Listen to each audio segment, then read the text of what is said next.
खरं तर प्रत्येक गृहिणीला प्रश्नच पडलेला असतो, की रोज जेवणामध्ये काय बनवायचं? आणि बनवलं तर प्रत्येक जण आवडीने खाईल का? तिला सगळ्यांच्या आवडी-निवडी जपायच्या असतात.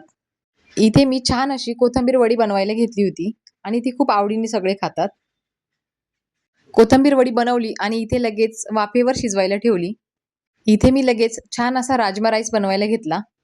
तेलामध्ये जिरं, खडे मसाले, कांदा, टोमॅटो, ठेचा घालून छान असं परतून घेतलं. इथे लगेच राजमा शिजायला घातला होता, तो देखील घातला.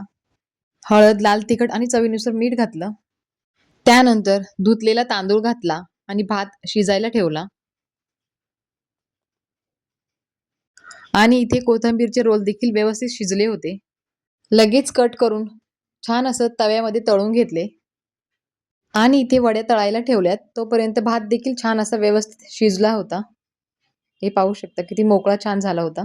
रात्रीच्या जेवणामध्ये मी राजमा राईस आणि कोथिंबीरची वडी बनवली होती. बाकी व्हिडिओ आवडला तर सबस्क्राईब करा. Thank you.